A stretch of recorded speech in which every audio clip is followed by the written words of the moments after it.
What's up guys, it's Mayhem here, bringing you a brand new video, this time on F1 2016. Just recently purchased this game, seen a lot of good feedback on it recently.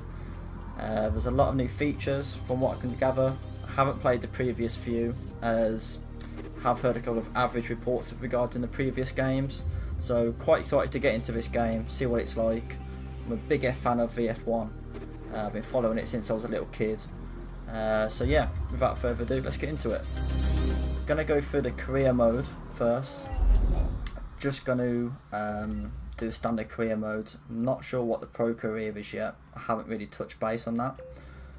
So I've already decided to join Mclaren Honda on this one. Didn't really want to go for any of the top 4 teams, which on this game are classed as obviously Mercedes, Ferrari, the Red Bull team, and also the Williams. They're kind of classed as like the top tier teams. So I wanted to give myself a bit of a challenge to start off with. I'm a big fan of Mclaren Honda, to be honest, mainly because of the drivers. Like I do like Alonso, and obviously Button being British. So I've decided to go McLaren Honda, and this is going to be the practice first session on Australia. Just for the time being, I've set the preferences for the race settings to be hard on AI driver level. There's a couple of different options. There's very easy, medium, hard, expert, legend, and ultimate being the hardest one. Having played Forza, I've already done a few races on this game, but having played Forza a lot recently, it does feel a little bit different. So it's trying to get used to the controls on this and how the car handles. So I'm just going to set it on hard for the time being. Don't think I should have too many problems on that. We'll leave all this as standard. Full damage, not about that cosmetic life. Assist, we're going to keep braking assist off, don't need that. ABS on, keep traction control on full for the time being, and go on manual gearbox. Just what I'm used to on Forza really, so shouldn't be too much of a problem. So we'll get into this now. Okay, so we're going to get into the first practice session. As you'll be able to see here, there's a couple of different training programs that you can do in the practice sessions, which depending on how well you complete them, will give you more points in order to develop your car throughout the season. So you'll see the track acclimatization, try that again, is basically you'll have like markers throughout the track which you have to go through, almost like gates, when you get a chance, make which sure is basically going to get you onto the racing line. It'll show you where the braking points are. It's just a 1 lap to go through this, I believe. You have 3 laps to do it in. It's not too difficult as long as you're not trying to tear around the track at full pelt. It does help, to be fair, because it just shows you where the car needs to brake, the proper racing line, when to activate DRS properly. There's only like a short period on when you can activate it without missing the gate. There's one for tyre management, and this is actually quite difficult. I've already tried this once. It's basically just have to ease off the throttle going through the corners, try to avoid the curbs, try to reduce the amount of turning angle that you're doing with the car.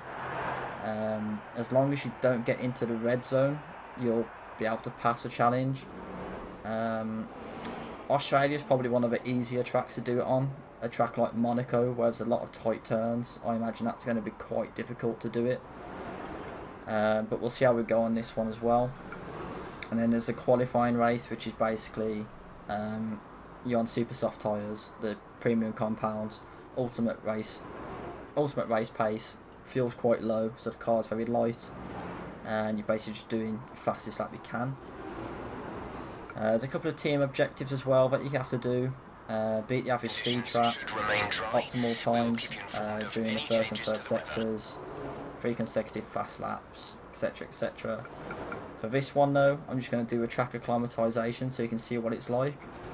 So we'll get into this, just go straight into the flying lap. We'll see how the car handles. I actually like driving from this view the most. Usually, on Forza for example, I race on chase cam, but I feel it's actually better in the cockpit on this game.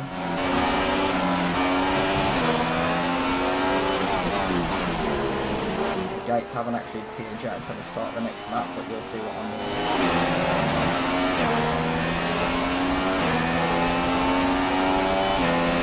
Shift up the gears nicely. So you'll see here already, look, the gates. DRS Way down there. Already missed that first one. distances on your MFD. Got that nicely, bro. Have to fly through the gears into this one.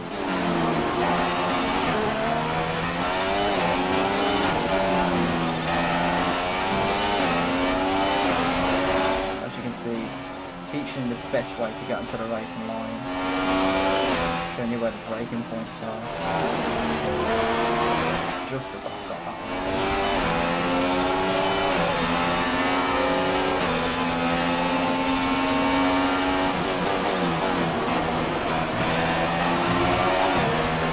Handles quite well actually. I have already done a few laps in the Mclaren, not the McLaren, so the Mercedes, and the car is a lot different to this one though. Just the handling as well is very different with this compared to the Mercedes. Top speed is different as well, like, you can actually see noticeable differences. Awful corner, just about made the gate though.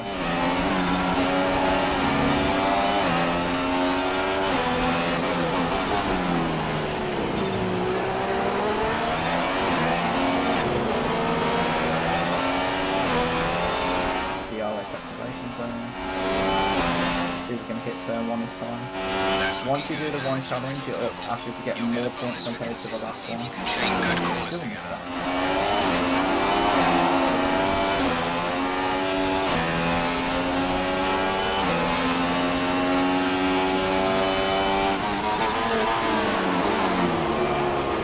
It's so hard to get that corner properly. Fly down the gears.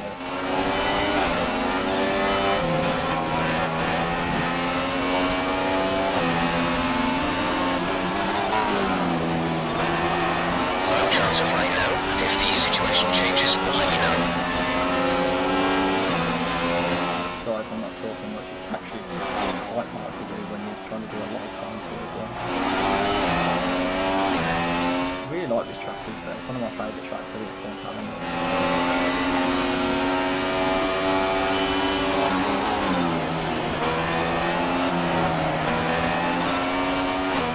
Completely missed that, I'm not sure what I was doing.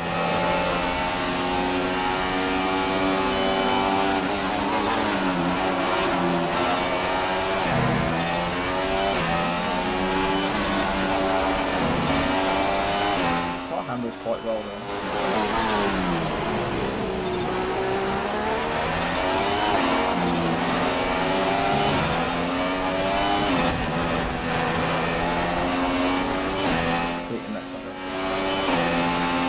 Final lap. This is the final lap of the program. Got that first gate finally. See if we can get maximum points on this one. Session on. Don't really need to go down to first then, but flying down the gear so hard, it's literally so hard to know which gear you're actually dropping down into.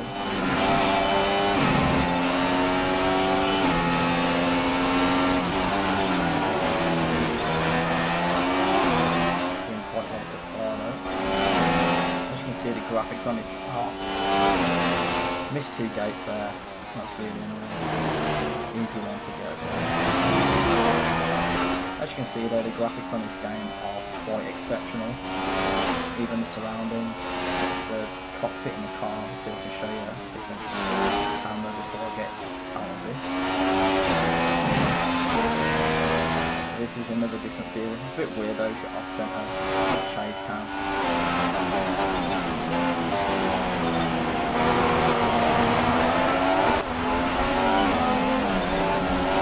It feels weird as well when you're driving in it.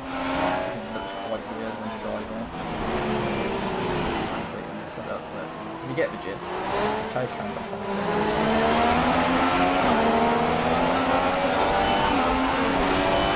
That's bumper cam. That's cockpit. Cockpit's quite cool. That's the But end of the it's program. not really. Box this lab so we can analyze the data. Box this lab. Just quickly go back to the garage. Have a look how we did.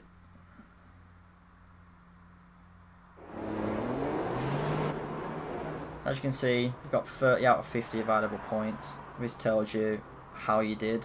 So obviously average poor on that first corner, didn't hit the gate. Tells you when you hit the DRS properly, if you got it in time. Fastest lap is a 1 minute 33. You go through the different options in here as well. Obviously it tells you who's out on track, the temperature, what it's going to be in the next 5-10 minutes. So you can decide what tyres you want to be on, which I think is quite cool. Shows the live timings, not too far off a Ferrari, which to say I was driving pretty poorly, that's quite good. Bearing in mind this is on hard difficulty, so you can imagine what ultimate difficulty is going to be like, which is the hardest difficulty. Live TV feeds, you can actually watch the other drivers going out on track, see what their lap times are like, see how the cars handle, etc. And then obviously it's end session. So I'm going to end the session now. So we can't really bother to do the tyre. Over the line, your top three again are Vettel, Verstappen, and Kimi Raikkonen. So if we go through, I think we should take you back to the main lobby, and I'm just going to see if I can show you how you can spend the upgrades on the car. I think this won't take too long to get back to the main menu. Okay, so this is just going to give me a breakdown by the looks of it of the total amount of points I can spend.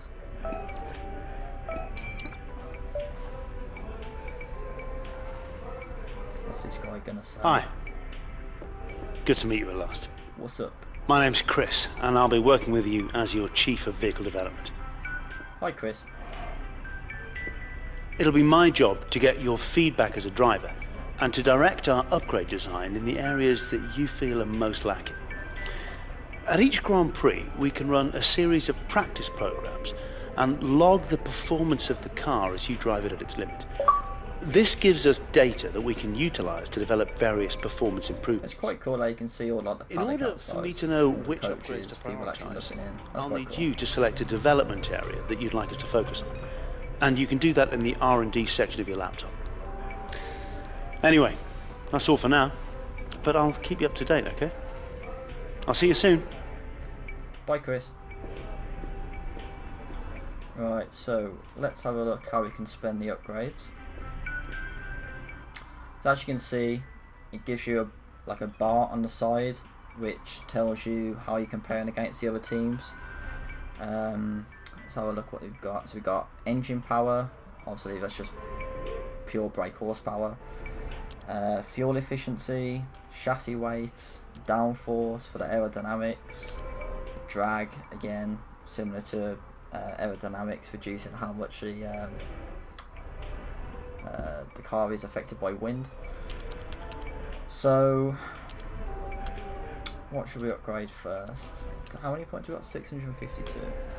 Okay, so we can upgrade either the fuel efficiency, chassis weight, revisions to the design of a rear floor under tray results in a weight advantage with no compromise to strength or aerodynamic performance. We can upgrade the downforce or the drag barge boards. I think we're going to upgrade the downforce because it doesn't feel like it's turning in the best compared to the Mercedes. So we'll see how this compares to the bar when we upgrade it. So that's put us actually above the Toro Rosso now and above the Force India. As you can see, unfortunately Manor Race and Sauber are quite far down in the vehicle comparison. This actually tells you where you can just see the white bar changing, where it's going to put me when I do the upgrades. Looks like the biggest, well, yeah, the engine power is one that I'd really like to upgrade next, because it does feel like it's lacking a bit of power, which obviously if you follow the F1 in real life, that is actually what happens. They're actually got one of the better chassis compared to everybody else on the grid. I'd say probably the third or fourth best chassis, but you'll see their engine power is quite down by, even though they've had a lot of in-season performance upgrades during the season. They're still quite a bit behind the likes of Red Bull, Ferrari and Mercedes. So that is going to be one of my main focuses in the game, but I want to try and upgrade the power. So let's see what else we've got here. Standings, leaderboards. Guessing this is... Yeah, so as you can see, people have already absolutely rinsed this game since it's come out. Trophy room.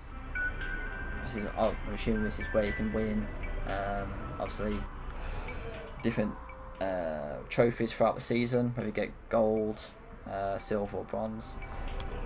These are the different tutorials. As you can see, DRS, guide on when to use DRS.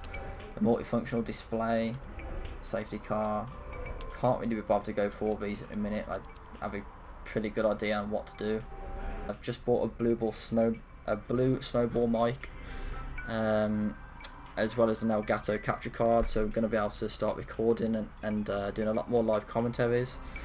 Give me some feedback on how my commentary is. This is actually my first live commentary I've done in over 3 years, so I am a bit rusty, as you can probably tell. Yeah, I'm going to be uploading a lot more Forza content recently, particularly on Forza 6 during the Forza RC Championship, which is now in week 3. I've done quite well in the previous 2.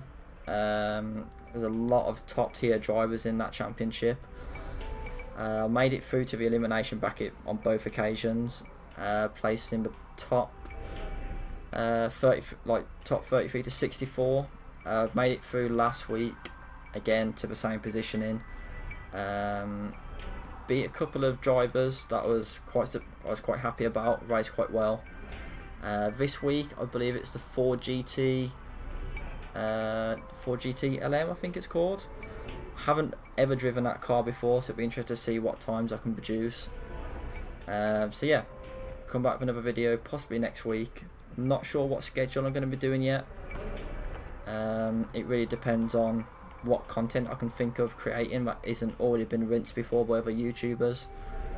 But there's more updates to come on what I will be doing along with a few other people. Details on that will be released shortly. So peace.